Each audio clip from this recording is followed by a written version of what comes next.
Olá pessoal, boa tarde, meu nome é Henry Suzuki, sou sócio-diretor da Axonal Consultoria Tecnológica, consultor de algumas empresas internacionais também na área de propriedade intelectual, empreendedor e inventor. Na tarde de hoje eu vou estar aqui para conversar com vocês sobre o uso estratégico de patente em negócios. Nesse próximo slide nós temos uma descrição um pouco mais formal do meu perfil, mas o que eu gosto mesmo é de me apresentar como inventor, e quem se apresenta como inventor tem que ter inventado alguma coisa. Pois bem, no meu caso, inventor de tampinha de garrafa. Ok, eu sou um dos co-inventores de tampinhas de garrafas que tem essa cara aqui. Quem acha que elas se parecem com alguma coisa familiar, talvez com Lego, não se enganou. Realmente são tampinhas de garrafa que, depois de usadas, podem ser usadas como blocos de montar, que encaixam entre si, também se encaixam com blocos de Lego. E com isso, elas ganham uma versatilidade muito grande, seja para montagem de brinquedos, ou então para objetos de uso prático e aquilo que a nossa criatividade dará asas. Nossa conversa de hoje será dividida em dois grandes blocos. No primeiro, nós vamos fazer uma revisão sobre conceitos básicos sobre patentes.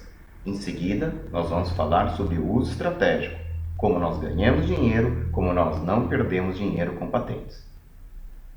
Vamos então para o nosso primeiro bloco. Esse é um bloco que eu costumo apelidar de tudo aquilo que gostaríamos de saber sobre patentes e não tínhamos com quem conversar, ou não tínhamos tempo para conversar. Então vamos lá. O que é patente, o que é patenteável, o que não é patenteável, como é um documento de patente, como eu defino o escopo de proteção de uma patente e como é o processo de patenteamento.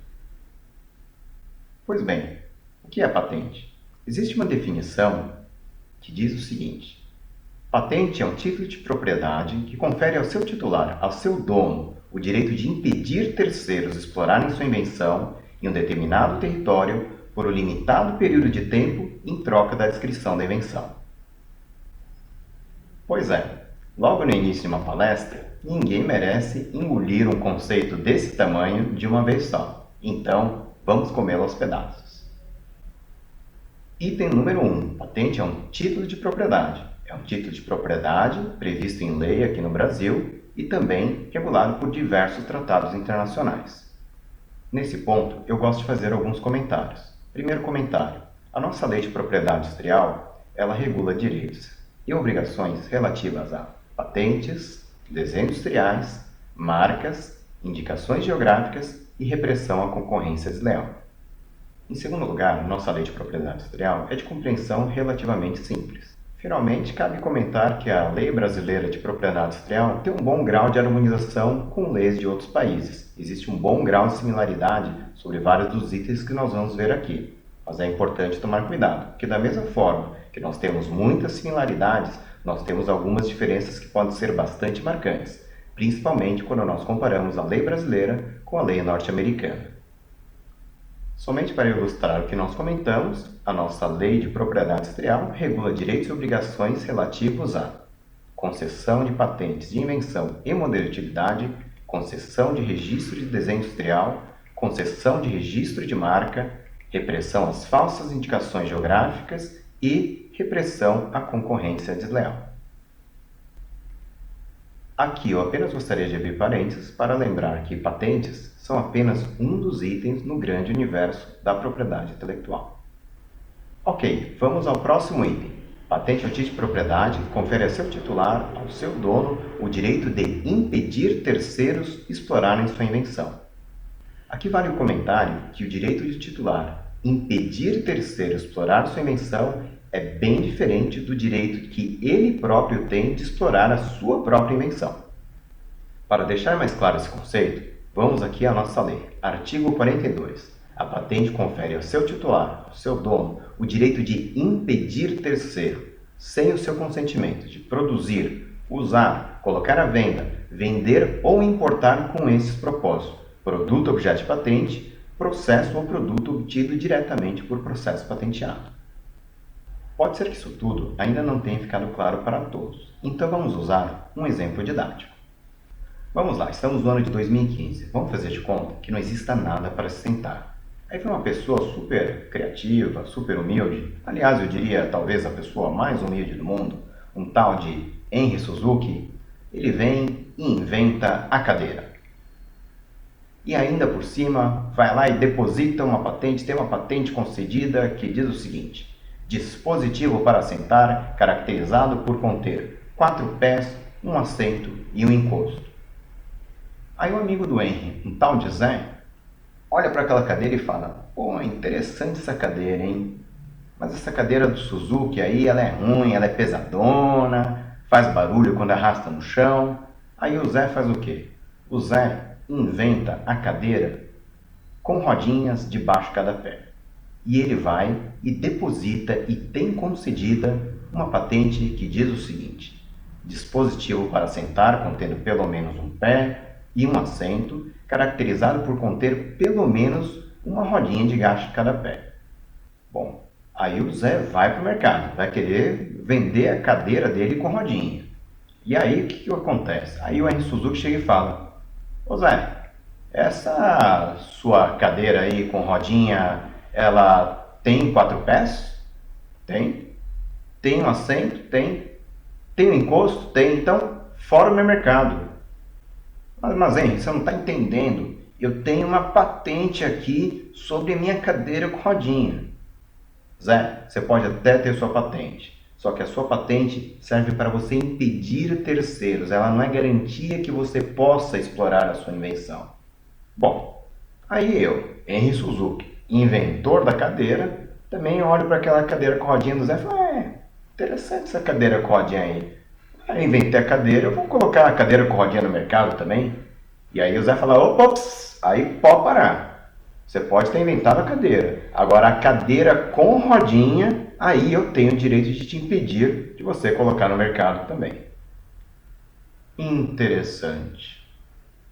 Pois bem, eu tenho minha cadeira. E aí vem a Maria e inventa a cadeira com braço. E ela vai, deposita e tem a patente concedida sobre o dispositivo para sentar contendo pelo menos um pé e um assento, caracterizado por conter adicionalmente pelo menos um braço. Como se não bastasse isso, ainda vem a Joana e coloca uma mesinha no braço da cadeira. E ela vai e deposita uma patente e tem concedido uma patente que diz o seguinte: dispositivo para sentar contendo pelo menos um pé e um assento e pelo menos um braço, caracterizado por conter adicionalmente pelo menos uma mesa ligada a um dos braços. Pois bem, eu, Henry Suzuki, inventor da cadeira, titular da patente que cobre dispositivos para sentar caracterizados por conter 4 pés, assento e encosto. Se eu quiser colocar no mercado uma cadeira que tenha braço e uma mesinha no braço, eu dependo ainda das patentes da Maria e da Joana. E se eu quiser colocar rodinha debaixo de cada pé ainda, eu vou depender ainda do meu amigo Zé. Com esse exemplo simples, e que dá margem inclusive a conversa sobre licenças não voluntárias, que nós não vamos tratar aqui hoje, eu espero que tenha ficado mais claro para todos a questão de patentes como ferramentas para impedir terceiro, e o fato de você ter direito de impedir terceiro ser muito diferente do direito que você tem de explorar a sua própria invenção. Vamos ao próximo item, em um determinado território. Para uma patente ter efeito em um determinado país, ela deverá ser depositada e concedida naquele país. Por exemplo, se eu tiver uma patente depositada somente no Brasil e não fizer depósitos internacionais dentro dos prazos legais, isso significa que eu não terei como impedir terceiros explorarem minha invenção ou copiarem a minha ideia nesses outros países. A mesma coisa é válida do lado contrário. Se eu tiver uma patente depositada somente fora do Brasil e que não foi depositada aqui no Brasil, aquela patente estrangeira ela não vai ter efeito de me impedir também de poder explorar uma determinada invenção aqui no Brasil. Bom, aí uma pergunta bem típica que tem o seguinte: Henry, eu tenho uma patente que foi depositada e concedida no Brasil, mas não foi depositada na Argentina. Eu posso produzi-la na Argentina? Bom, a resposta é: em relação a essa patente, pelo menos, ela não pode ser usada para impedir que nenhum terceiro lá na Argentina produza, coloque à venda, etc., em território argentino. Agora já, produzir na Argentina e importar para o Brasil, isso não é possível. Por quê? Porque a patente confere ao seu titular o direito de impedir terceiros de usar, colocar à venda, etc., etc., importar inclusive. Agora tem uma questão que é importante, né? Na fronteira entre o Brasil e a Argentina, não espere que vai ter ninguém ali fazendo uma vistoria com uma lista de milhares ou milhões de patentes, vendo aquilo que entra ou não entra em território brasileiro. Uma coisa muito importante é que no caso de patentes, quem tem que monitorar o mercado e possíveis infrações de sua patente é o próprio titular. Vamos em frente. Por um limitado período de tempo. No caso de patentes de invenção, o prazo de vigência é de 20 anos após o depósito ou pelo menos 10 anos após a concessão. Já para patentes de modelo de utilidade, o prazo é de 15 anos após o depósito ou pelo menos 7 anos após a concessão. Mas uma coisa é certa, quando você deposita uma patente, você sabe que um dia ela vai morrer. Por isso, é muito importante a gente ter em mente que a partir do momento que a gente deposita uma patente, o relógio começa a contar contra a gente.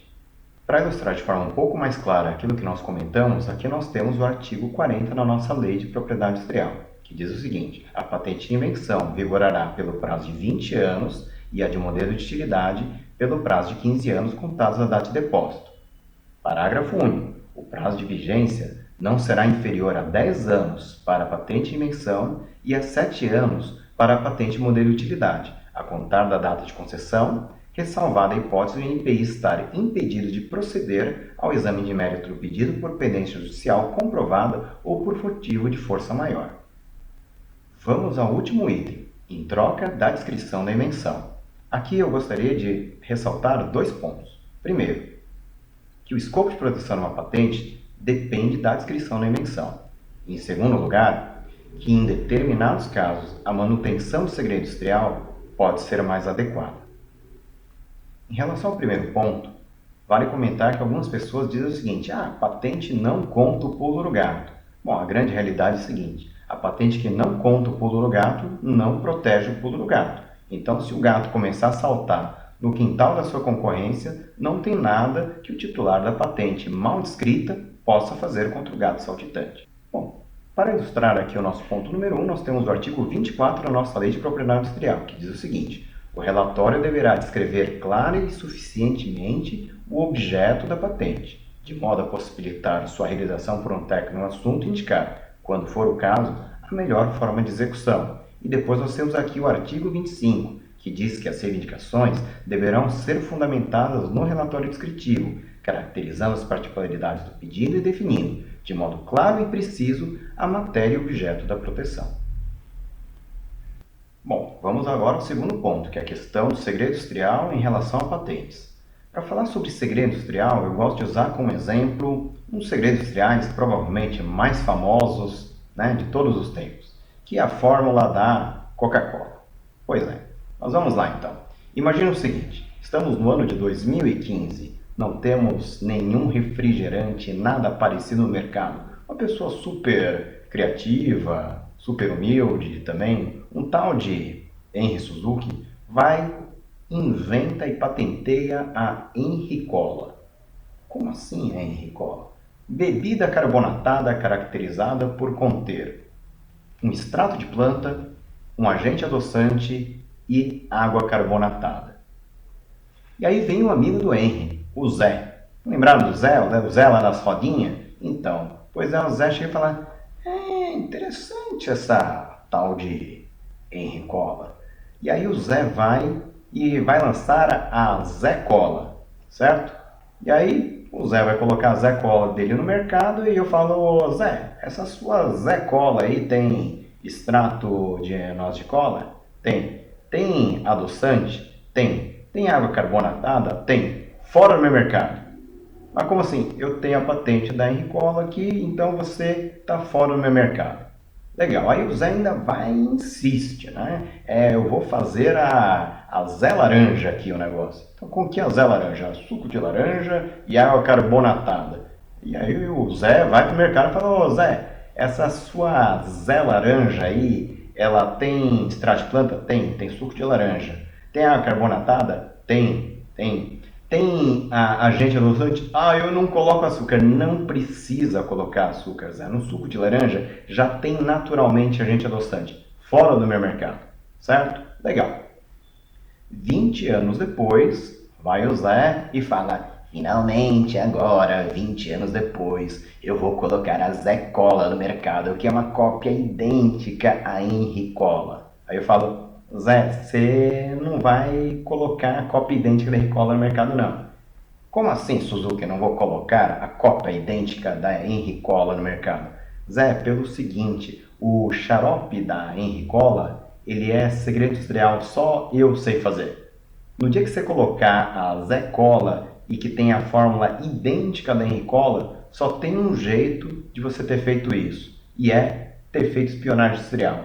E espionagem industrial, Zé, da cana, da hashtag.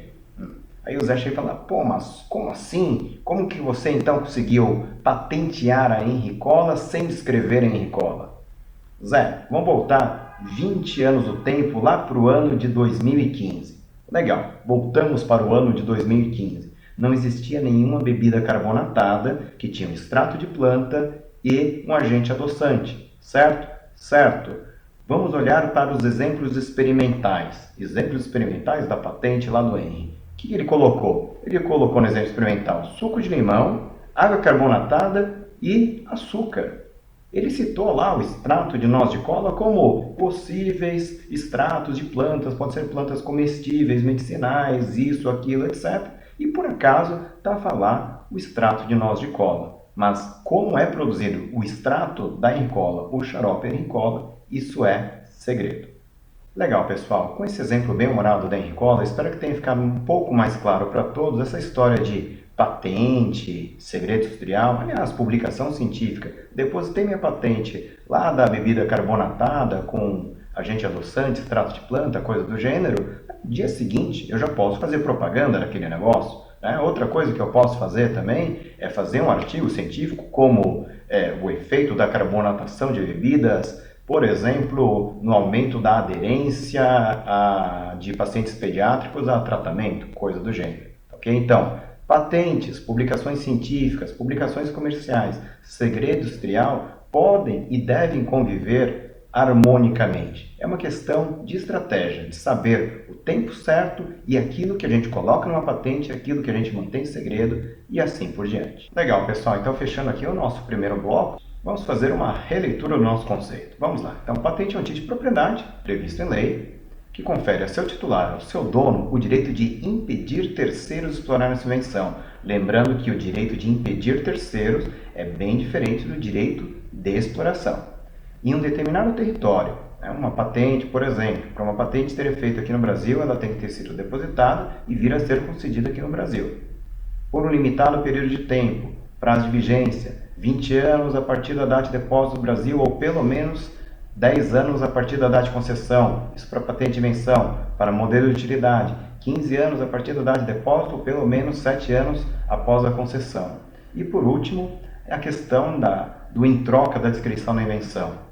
Lembrando que patente que não conta o pulo do gato, não protege o pulo do gato. E também lembrando que, em várias situações, a manutenção do segredo industrial pode ser melhor do que a decisão de você depositar uma patente. Bacana, pessoal. Agora que nós já vimos o que é patente, vamos para o nosso segundo bloco. O que é patenteável? Vamos lá. De acordo com a nossa lei, é patenteável uma invenção que atende os requisitos de novidade, atividade inventiva e aplicação industrial. Poxa, mais um conceito grandão. Conceito grandão, como nós já estamos acostumados, nós vamos digerir aos pedaços. Vamos lá, em primeiro lugar, é patentear uma invenção que atende ao requisito de novidade. De acordo com a nossa lei, a invenção e o modelo de utilidade são considerados novos quando não compreendidos no estado da técnica. Tá, e daí? E daí que o estado da técnica é constituído por tudo aquilo tornado acessível ao público, antes da data de depósito ou pedido de patente, por descrição escrita, ou oral, ou por uso, ou qualquer outro meio, no Brasil ou no exterior, com algumas exceções. Bom, em outras palavras, pessoal, a questão de novidade é questão de novidade absoluta. Não é a questão do mérito de eu ter inventado. Você pode até ter inventado alguma coisa, mas se alguém inventou antes de você e tornou aquela invenção acessível ao público, mesmo sem o seu conhecimento, aquela publicação, aquela divulgação pode ser utilizada para eliminar o aspecto de novidade da sua invenção e, com isso, evitar ou fazer com que você não consiga obter a sua patente. Vamos ao próximo requisito, atividade inventiva. Bom, de acordo com a nossa lei, a invenção é dotada de atividade inventiva sempre que para um técnico no assunto não decorra de maneira evidente ou óbvia do estado da técnica. Bom, e daí? E daí que não tem mais explicações na nossa lei. É só isso mesmo. Bom, uma situação como essa acaba se tornando bastante subjetiva, né? Primeiro que aquilo que é evidente ou óbvio, para mim, não necessariamente é para um outro colega meu, que talvez até seja no meu mesmo segmento tecnológico. E outra coisa também, nem sempre é tão fácil definir quem é o técnico no assunto. Algumas invenções, elas acabam tendo múltiplas aplicações, então pode até levar a discussões também de quem seria o técnico no assunto. Então o que nós temos aí é uma grande zona cinzenta. Eu até costumo brincar e falo que realmente é uma grande zona e tem mais de 50 tons de cinza. Essa história da subjetividade. Bom, para lidar com essas questões de subjetividade, profissionais que trabalham assim como eu, que trabalham na área de patentes, como consultores, especialistas, etc., a gente acaba se valendo de algumas ferramentas, como por exemplo, como se fosse um checklist, né, com vários itens e que quanto mais itens, melhor. Bom, eu vou mostrar para vocês então aqui uma coletânea desses itens de checklist que talvez deixe um pouco mais claro a questão de atividade inventiva. Não é preto ou branco, né? Ainda continua cinzento, mas pelo menos ajuda a gente a regular um pouco a nossa gama, né, de tonalidades no meio do caminho. Vamos lá, indícios para existência de atividade inventiva. Ali eu tenho 4 slides para mostrar para vocês. Quanto mais itens, melhor. Então, por exemplo, prover resultado novo e inesperado, ter sucesso onde os outros falharem, resolver com sucesso um problema nunca antes sequer reconhecido, resolver com sucesso problema até então tido como sem solução, ter sucesso comercial, pertencer a um segmento ativo em que pequenos avanços têm um grande peso. Bom, isso é só slide 1. Vou passar mais rápido aqui, slide 2. Tá? Omitir elementos do estado da técnica sem levar a perda de desempenho, conter modificação não sugerida em estado da técnica, prover vantagem nunca antes apreciada, implementar com sucesso uma ideia antiga, mas nunca antes colocada em prática, atender uma necessidade conhecida e sentida há muito tempo, contrariar os ensinamentos do estado da técnica. Bom, vamos além. No caso de combinações de elementos já conhecidos, a combinação em si não é expressamente sugerida ou implícita no estado da técnica, as referências do estado da técnica não poderiam ser fisicamente combinadas, as referências não mostrariam invenção, mesmo que fossem fisicamente combinadas, as referências do estado da técnica não funcionariam se combinadas, e mais 3 referências teriam que ser combinadas para mostrar a invenção. Bom, além, as próprias referências sugerem que elas não deveriam ser combinadas. Etapas estranhas ou incomuns precisam ser utilizadas para a combinação das referências ou das anterioridades. As referências pertencem a campos diferentes entre si ou a campos diferentes do campo da invenção. Ou ainda, a combinação provê um sinergismo, né, resultados maiores do que os da soma dos resultados de cada referência. Bom, pessoal, como vocês podem ver, são muitos itens. Eu não vou ficar entrando em detalhe em cada um deles aqui por alguns motivos. Primeiro, que se eu fosse entrar em detalhe em cada um deles, estouraria totalmente nosso tempo e a paciência de quem está atendendo uma conferência online. Em segundo lugar, porque todos esses itens que eu mostrei para vocês nesses slides, que vão ficar disponíveis para vocês, eles foram tirados de um livro chamado Patent It Yourself, que mais para frente eu vou indicar para vocês. Bom, finalmente vamos ao item aplicação industrial. De acordo com a nossa lei, a invenção e o modelo de utilidade são considerados suscetíveis de aplicação industrial quando possam ser utilizados ou produzidos em qualquer tipo de indústria.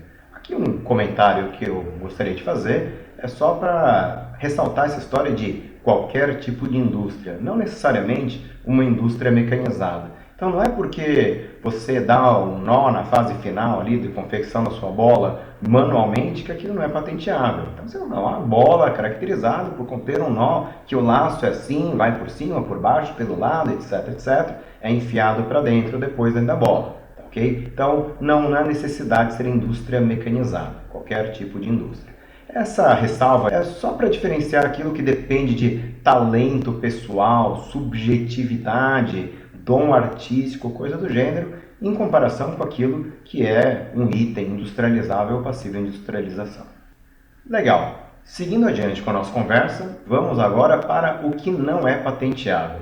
Quando eu falo desse item, o que não é patenteável, eu costumo, antes de mostrar os slides, chamar a atenção do seguinte. Como a gente vai ver, a nossa lei aqui no Brasil, ela cita que uma série de coisas não são patenteáveis e um bom tanto de outras não se considera nem patente de invenção, nem modelo de utilidade. Logo, não são patenteáveis.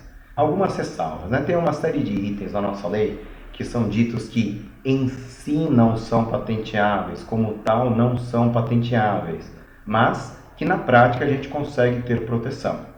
Um exemplo que eu gosto de dar nessa hora, por exemplo, a gente já vai ver daqui a pouco, são softwares. A nossa lei fala o seguinte: o software em si não é patenteável.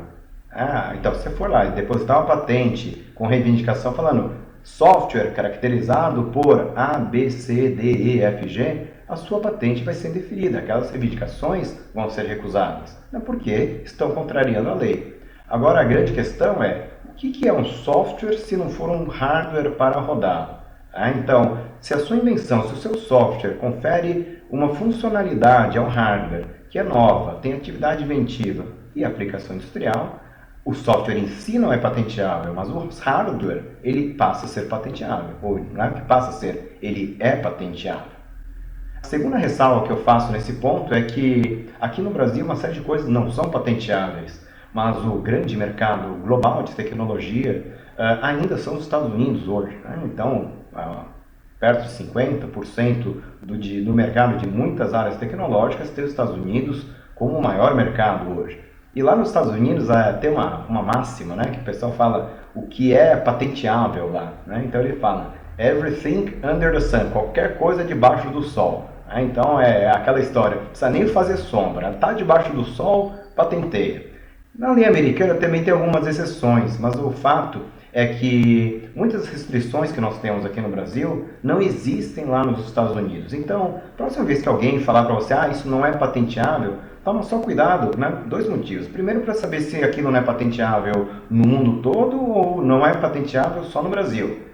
E, em segundo lugar, também tenha em mente que uma série de coisas que em si não são patenteáveis, mas se você muda a forma de reivindicar, muda a forma de redigir aquilo, você acaba conseguindo proteção, inclusive patente. Bom, o terceiro item é que tem coisas que não são patenteáveis, nem aqui, nem em lugar do mundo mesmo, e aí existem outras formas de proteção, como por exemplo, direitos autorais, marcas, trade dress e assim por diante. Mas esses são assuntos que eu vou deixar para outras conversas. Vamos lá, para ilustrar isso tudo que nós falamos. Artigo 18 da nossa lei. Não são patenteáveis o que for contrário à moral, aos bons costumes, à segurança, à ordem e à saúde pública.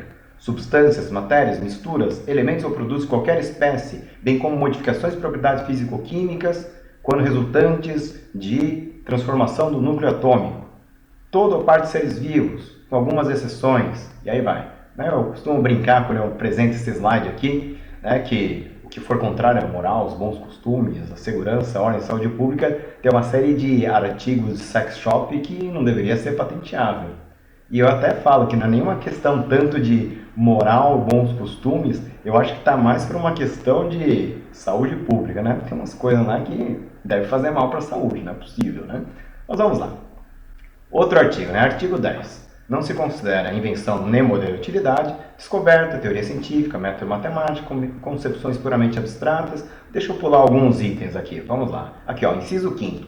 Programas de computador em si. Então, se for lá e depositar uma patente sobre software para totens de autoatendimento caracterizados por realizar as etapas lógicas A, B e C, provavelmente ou certamente sua patente vai ser indeferida e o argumento que o técnico do INPI, o examinador, vai fazer é, de acordo com o artigo 10º, inciso 5º, programa de computador em si não é patenteável.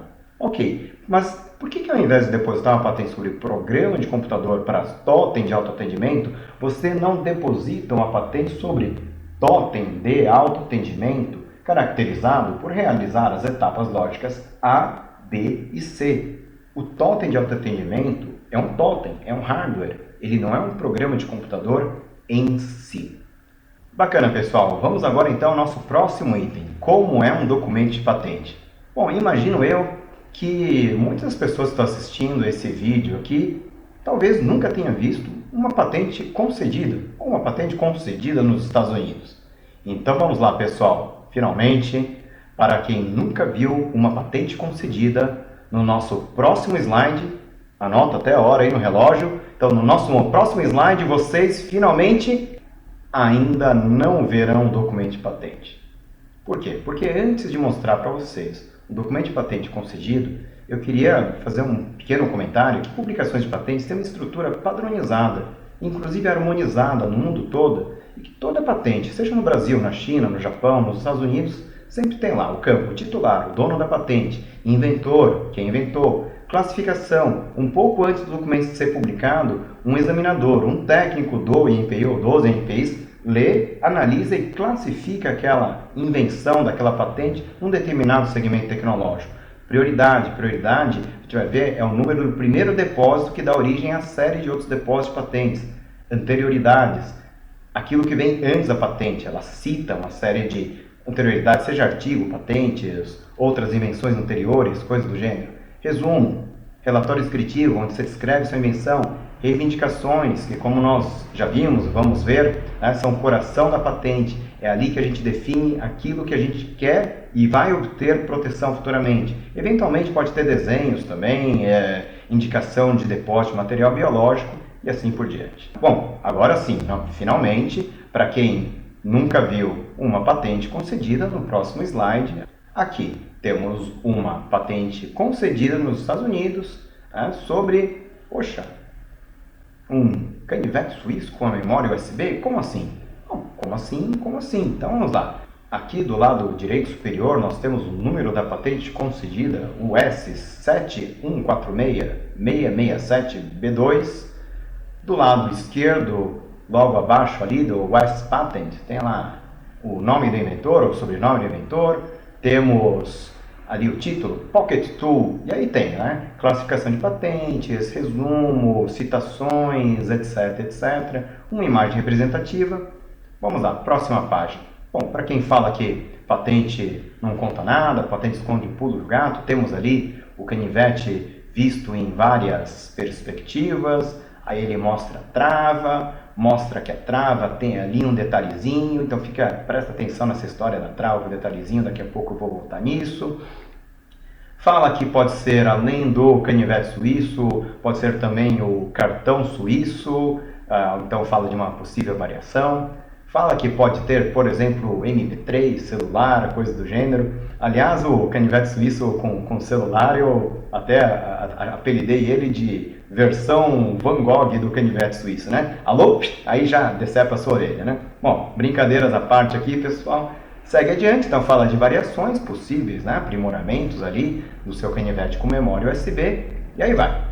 Então começa ali, tá? O Pocket Tool ali, uma descrição, background of the invention, né? Antecedentes da invenção. Depois, sumário da invenção. Então ele primeiro fala dos antecedentes, o canivete suíço era conhecido ali desde a época do onça, memória de computador também, mas você ligar uma coisa na outra nem sempre é fácil, blá blá blá blá blá. E aí os presentes inventores verificaram que blá blá blá blá blá, e aí vai, descreve lá a invenção, descreve as figuras, e aí finalmente, ali no finalzinho, ele apresenta uma parte que é o seguinte, né? O que eu reivindico é o seguinte, então, what's claimed is. Bom, vamos lá, uma ferramenta de bolso, particularmente uma faca, ou uma ferramenta tipo cartão, contendo uma ou mais ferramentas, blá blá blá blá blá, e ele vai descrevendo e vai explicando como é essa invenção. Então fala que tem que ter uma ferramenta de bolso, tem uma ou mais ferramentas, tem uma memória de computador temporária, e aí lá no final, aí que tem que ter pelo menos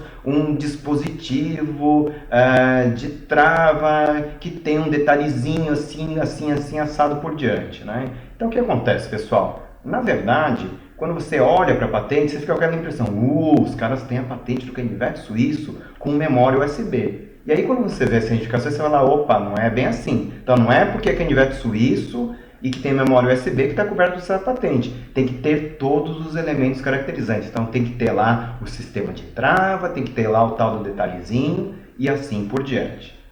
Ok, pessoal. Então, como que eu defino então o escopo de proteção de uma patente? Vamos lá. De acordo com a nossa lei, a extensão da proteção conferida pela patente será determinada pelo teor das reivindicações, interpretado com base no relatório descritivo e nos desenhos. Bom, na prática, como funciona? Funciona mais ou menos assim. Vamos lá. Vamos dizer que eu tenho aqui um dispositivo de apresentação caracterizado por conter uma interface de comunicação computador, um controlador de tempo e um apontador laser. Essa patente, ela cobre, ela protege qualquer coisa que seja um apontador laser como isso aqui. Tem mudador de slide, tem controlador de tempo e tem laser. Se eu colocar uma alcinha aqui a mais, um detalhe a mais, então além disso tudo ter um detalhe a mais, isso não faz com que o que tem um detalhe a mais pode até ser patenteado, mas ele não foge da cobertura da patente. Por quê? Afinal de contas, um dispositivo que tem mudador de slide, relógio, laser e alça, ele tem mudador de slide, relógio e laser. Bom, então o que não está coberto por essa patente? Vamos lá para o finalzinho ali, grafado ali, meio em cor de rosa ali. Qualquer coisa que tenha um mudador de slide, controlador de tempo e não tenha laser, não está coberto por essa patente. Tem mudador de slide, laser, não tem relógio, também não tem. Tem só relógio? Não. Tem só laser? Não.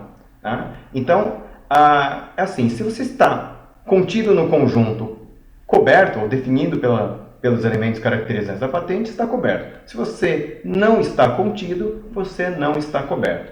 Tem uma situação aqui, que ali do cobre, ali tem a linha 1, 2, 3. Tem aquele A e B e um C amarelinho que vocês estão vendo ali. Aquela ali é uma situação um pouco mais delicada, porque não necessariamente quando você elimina um elemento caracterizante, você foge necessariamente da patente. É porque existe uma coisa que se chama doutrina dos equivalentes, ou infração por equivalência, que normalmente funciona mais ou menos assim.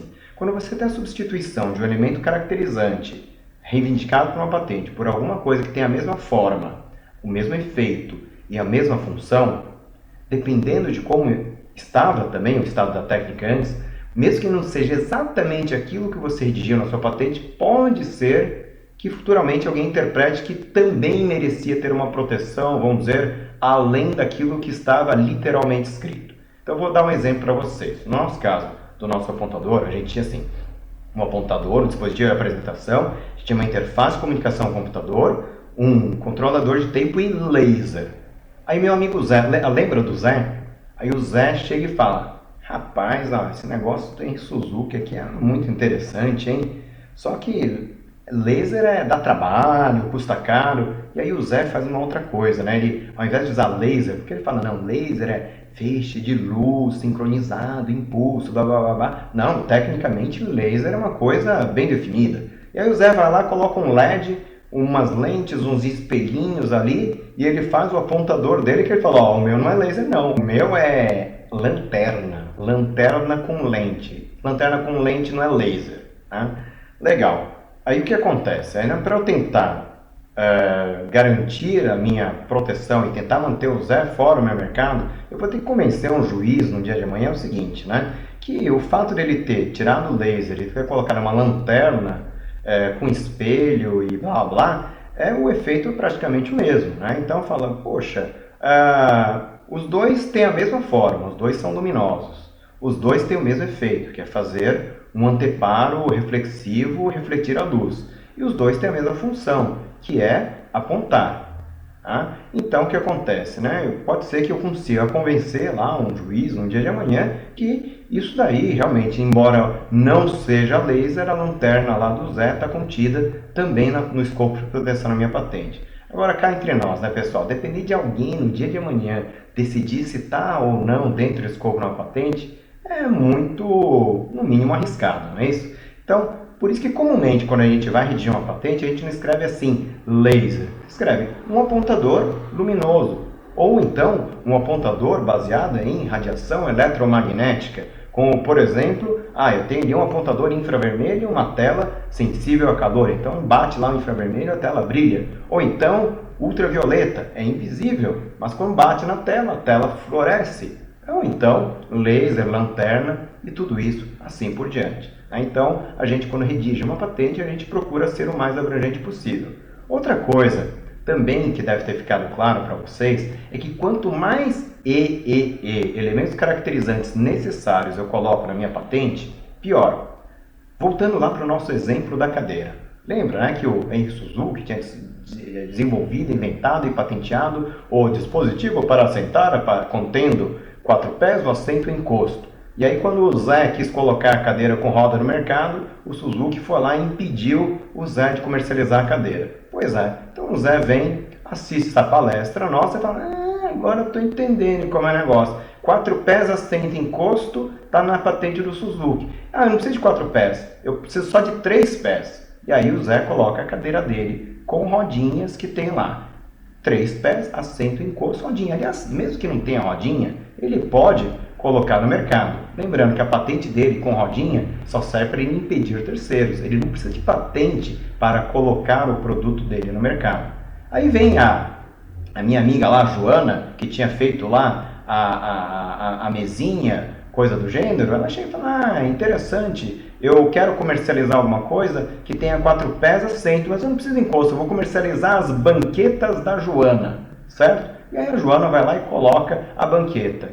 Então é mais ou menos por aí, né? Se você tirar um elemento caracterizante de uma patente, ou se tiver uma coisa que não tem um elemento caracterizante daquela patente, você tem um contorno, né? Bom, lembrando de tomar cuidado com a questão de infração por equivalência, e um outro tipo de infração também, que eu acho que eu acabei não comentando com vocês, que é a infração por contribuição. Aquela história de, eu não vendo cadeira, eu vendo um kit que tem 4 pés, um assento encosto, mas eu não monto nada. Quem monta é o cliente na casa dele. Você está dando todos os elementos, induzindo o cliente a fazer uma contrafação. Então, esse é um outro tipo de situação que você pode também falar de a pessoa que contribui para que terceiro faça contrafação numa patente, né? Ou infringe uma patente. Olá pessoal, até agora então nós vimos o que é patente, o que é patenteável, o que não é patenteável, como é um documento de patente, como define o escopo de proteção de uma patente. Agora vamos ver então como é o processo de patenteamento. O processo normalmente começa pela busca prévia, antes mesmo do depósito da patente. Por que uma busca prévia? Bom, os requisitos de patenteabilidade, como nós vimos, são novidade, atividade aditiva e aplicação industrial. Aplicação industrial, normalmente, a gente consegue aferir e tirar de letra. Novidade e atividade aditiva dependem do conhecimento do estado da técnica. Por quê? Porque é novo tudo aquilo que não está contido no estado da técnica. É inventivo tudo aquilo que não decorre de maneira evidente ou óbvia do estado da técnica. E o estado da técnica é composto por tudo aquilo tornado acessível ao público, blá, blá, blá, blá, com algumas exceções. Então, quando a gente quer depositar uma patente, uma boa parte do nosso trabalho é verificar, será que esse negócio realmente é novo, tem atividade inventiva? Por esse motivo que a gente faz uma busca prévia. Na prática, buscas prévias são realizadas em base de dados online, literatura em papel, entrevistas, Google, internet aberta e assim por diante. Ok, bom, terminada a busca prévia, ou pelo menos realizada uma busca prévia dentro do limite daquilo que é razoável, a gente parte para a segunda etapa, que é a definição do escopo da invenção. Tá? Então vamos lá. Como assim definição do escopo da invenção? Muitas vezes aquilo que a gente acha que a gente inventou já está contido no estado da técnica, ou então aquilo que a gente acha que a gente inventou é muito mais restrito do que aquilo que realmente é a proteção que a gente pode conseguir ou a proteção que a gente pode vir a merecer pela nossa invenção. Então, eu gosto de usar como exemplo o seguinte, né? Tem um camarada que fala, Suzuki, eu aqui inventei aqui um dispositivo muito bom de apresentação, ó. É um dispositivo de apresentação que tem mudador de slide, relógio, apontador laser. Aí eu tiro esse daqui do bolso e falo, mas esse daqui já está no mercado, eu comprei aqui há 4 anos já. Mas ele fala, não, eu inventei, você não está entendendo, eu inventei esse negócio, eu não copiei de ninguém.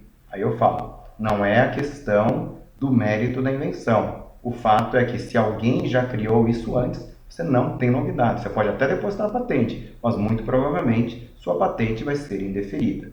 Ah, mas aí você fala, mas o que mais que tem na sua invenção, né? Ah, a minha invenção, ela tem alarme. Ah, eu falo, esse daqui também tem alarme. Quando dá o tempo de apresentação, ele te avisa. Ah, não, mas o meu alarme, ele dá choque. Né? Falou, opa, não, alarme que dá choque é interessante, hein, esse negócio aqui, mas é alarme que dá choque, esse que eu tenho não dá choque, não.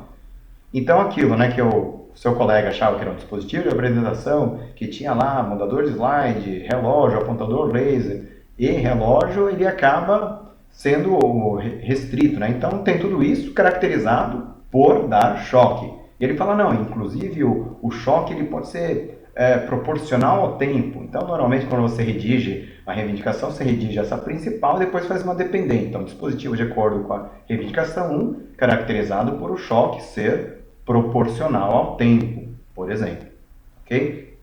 Vou usar esse mesmo exemplo. Vem um camarada e fala, inventei aqui um negócio diferente, que é um apontador, aqui ó, tem mudador slide, relógio, apontador laser, eu queria patentear esse negócio. Né? E aí você olha para o laser e fala, pô, interessante esse laser, né? Imagina que não existisse laser.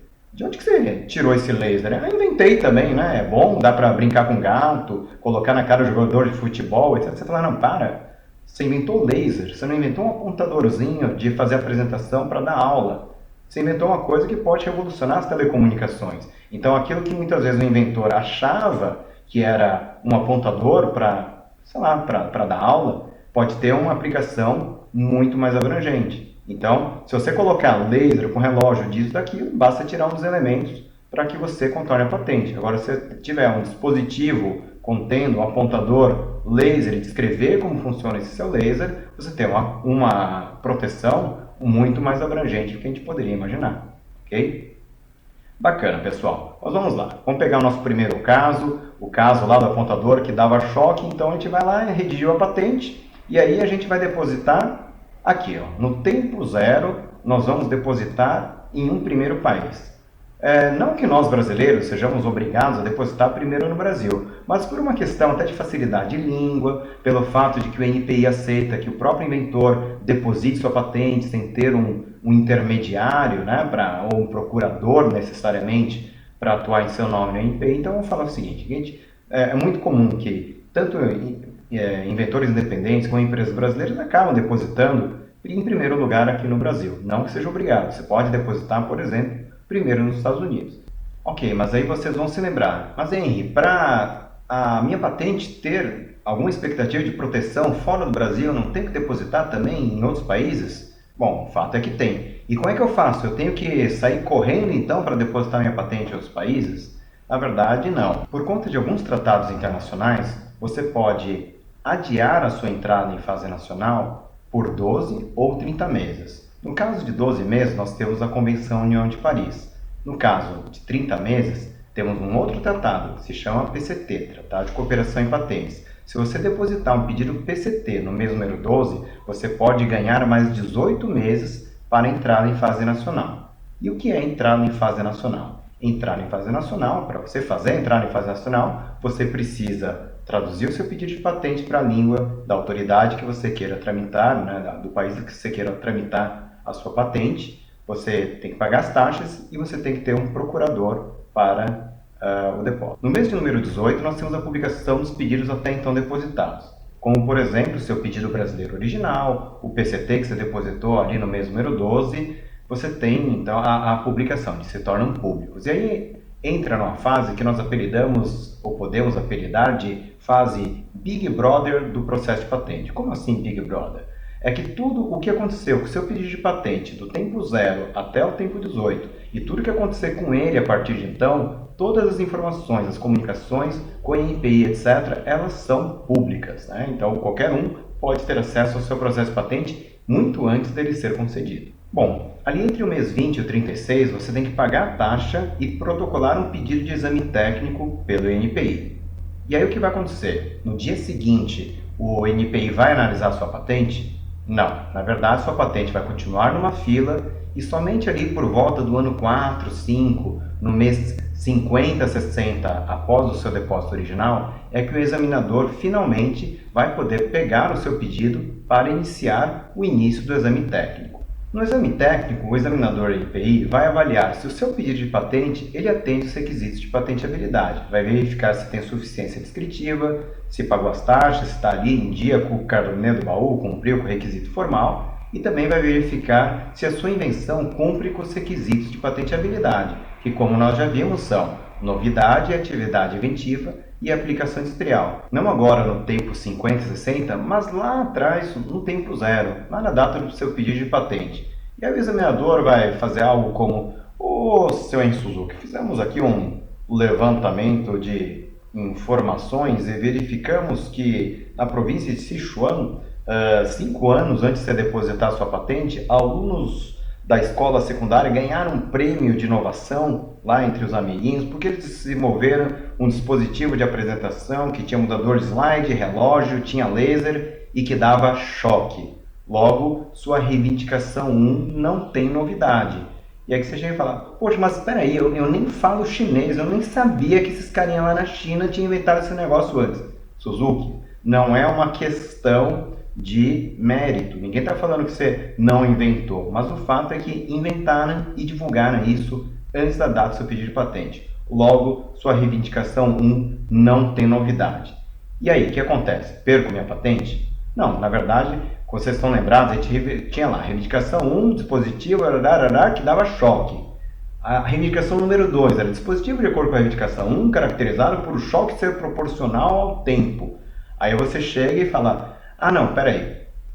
Eu substituo a minha reivindicação 1 por essa reivindicação número 2 aqui, que é um pouco mais restrita. Aí o examinador olha e fala: não, realmente, o choque proporcional ao tempo não estava descrito lá na publicação lá dos nossos amigos lá na China, e tem atividade inventiva, tem aplicação industrial. Eu concordo, eu vou deferir aqui o seu pedido de patente. Então, por volta ali do ano 6, 7, 8, mais ou menos, finalmente o examinador de patentes lá, o nosso examinador de patentes, ele vai conceder ali, vai deferir ali a concessão do nosso pedido. Você vai pagar uma taxa e aí finalmente o INPI vai então expedir a carta patente. Até pouco tempo atrás, carta patente era um documento assim, bonitão, né? Tinha um selo dourado ali, uma faixa, uma fita verde e amarelo lá, título de propriedade conferido, tá? E aí, então, agora que eu tenho a minha carta patente na mão, vivemos felizes para sempre? Não. Na verdade, é que nem o Jason, ele sempre pode voltar para te assombrar. Por quê? Porque mesmo a carta patente expedida, ela pode ser objeto de nulidade administrativa ou judicial. Legal, pessoal. Vamos ilustrar essa história de nulidade de patentes com um exemplo bem humorado. Bom, vocês estão lembrados, o Henry Suzuki inventou e patenteou lá o seu dispositivo de apresentação que tinha lá apontador luminoso, relógio, mudador de slide e que dava choque. Pois bem, lá na frente ele está lá vendendo, finalmente fazendo algum sucesso com o seu apontador laser, e aí começa a incomodar a concorrência internacional. A empresa lá nos Estados Unidos, na Europa, chega lá um camarada e fala assim: interessante apontador luminoso de Henry Suzuki, vamos copiar esse produto? Aí vem o outro camarada e fala: chefe, não podemos copiar o Henry Suzuki. Como assim não podemos copiar Henry Suzuki? Chefe, o Henry ele tem patente. Como ter patente? Deve ter patente só no Brasil. Não, chefe. Ele tem patente no Brasil, aqui nos Estados Unidos, na Europa, em vários lugares. Vamos estudar esse patente. Vamos. Interessante. Então, alunos da província de Sichuan, na China, inventaram coisa parecida. Vai lá para a China e vê se descobre alguma coisa. Certo, chefe. O camarada vai lá para a China, volta tempo depois e fala assim: chefe, ótimas notícias. Adoro ótimas notícias. Pode contar. Chefe, fui lá para a província de Sichuan, conversei com a diretora da escolinha lá dos meninos. Descobri que aquilo ali que saiu naquela publicação na internet era só a ponta do iceberg. Os meninos, eles eram brilhantes, eles inventaram o apontador luminoso que dava choque, o apontador luminoso que dava choque proporcional ao tempo e um montão de outras coisas. Excelente, então vamos entrar com o processo de nulidade de patente. Bom, então como funciona essa história de processo de nulidade? Bom, na esfera administrativa, basta que eles apresentem documentos para o INPI ainda nos 6 primeiros meses após a data de concessão. Na esfera judicial, qualquer tempo, mesmo passados esses 6 meses, eles podem montar um processo. Normalmente eles vão juntar toda a documentação comprobatória lá que o dispositivo da Henry Suzuki não tinha novidade e vão citar, no caso de um processo judicial, o próprio INPI, porque o INPI acaba sendo parte porque ele concedeu uma patente erroneamente. Bom, provavelmente o INPI vai pegar esse processo todo, vai analisar e falar, realmente é inequívoco. Nesse caso, as anterioridades que vocês estão trazendo mostram que a patente foi mal concedida. Então, o próprio NPI pode concordar, essa patente é nula. E aí a patente é anulada, como se ela nunca tivesse existido. Ok, então vamos lá, o Henry Suzuki, que gastou o dinheiro todo dele, foi lá, depositou patente fora do Brasil, fez isso, fez aquilo, etc., que acaba acontecendo com a patente dele ao final dessa história toda. É como se ela nunca existisse. Em outras palavras, ele perdeu dinheiro com as suas patentes. Para não falar que ele perdeu totalmente dinheiro com suas patentes, durante algum tempo ele até manteve a concorrência de fora, que eles olhavam para aquela patente ali e falavam, não vamos copiar o Henry Suzuki porque ele tem patente.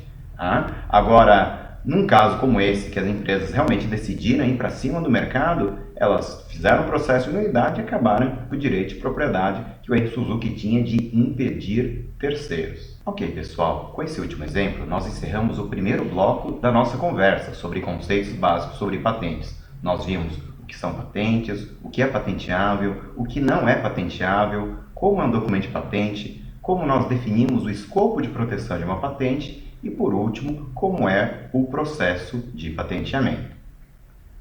No próximo bloco, nós vamos falar sobre o uso estratégico de patentes e informações patentárias.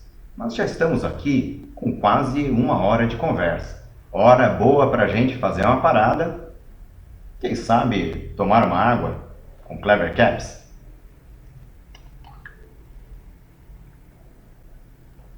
E aproveitar também para dar uma relaxada, também, por que não, se distrair um pouco. Vejo vocês daqui a pouco, pessoal.